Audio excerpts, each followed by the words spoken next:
അവഗണന വാക്കുകളിൽ ഒരാളെ പരിഗണിക്കാത്ത അർത്ഥം വരുന്ന വാക്കാണെങ്കിൽ പോലും അത് മറ്റുള്ളവരിൽ ഉണ്ടാക്കുന്ന ആഘാതം വാക്കുകളിൽ വർണ്ണിക്കാൻ പറ്റില്ല.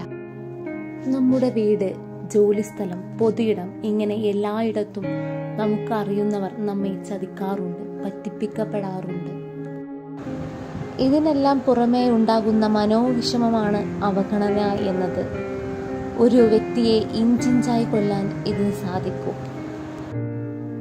മറ്റൊരു വ്യക്തി നമ്മോട് മോശമായി അവഗണന രൂപത്തിൽ പെരുമാറുകയാണെങ്കിൽ അയാളെ ഒരിക്കലും നമുക്ക് മാറ്റാൻ സാധ്യമല്ല, നമുക്ക് മാറാൻ കഴിയും. അപ്പോൾ നമ്മൾ അയാളോടുള്ള നമ്മുടെ പെരുമാറ്റം മാറ്റുക. പലപ്പോഴും നമ്മുടെ ഊഹങ്ങൾക്കനുസരിച്ച് വിലയിരുത്താതിരിക്കുക. നമുക്ക് അത്രയും ബോധ്യമുള്ളതും വിശ്വാസമുള്ള കാര്യങ്ങളിൽ ഉറച്ചു നിൽക്കുക. ഒരു വ്യക്തി അവഗണിച്ചു എന്ന് കരുതി ആ നാണയത്തിൽ തന്നെ മറുപടി കൊടുക്കാതിരിക്കുക.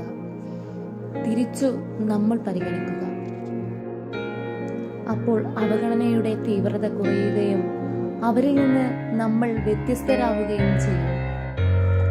ആരെങ്കിലും നമ്മെ അവഗണിക്കുകയാണെങ്കിൽ നമ്മെക്കുറിച്ച് ഒന്ന് ചിന്തിക്കുക.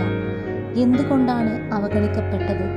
ചിലപ്പോൾ നമ്മുടെ പിടിവാശികൾ, നമ്മുടെ ആശയത്തോടുള്ള വിയോജിപ്പായിരിക്കാം. നമ്മൾ മറ്റുള്ളവരെ കുറിച്ച് ബോധവാനാകുന്നത് അവർക്കിടയിൽ നിൽക്കുമ്പോഴാണ്. നമ്മൾ ഒറ്റയ്ക്കാകുന്ന സമയം നമ്മുടെ സന്തോഷങ്ങൾ കണ്ടെത്താൻ പറ്റും.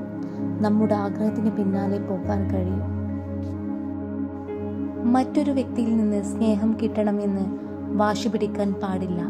നമ്മൾ നമ്മുടെ സ്നേഹവും പരിഗണനയും കൊടുക്കുക.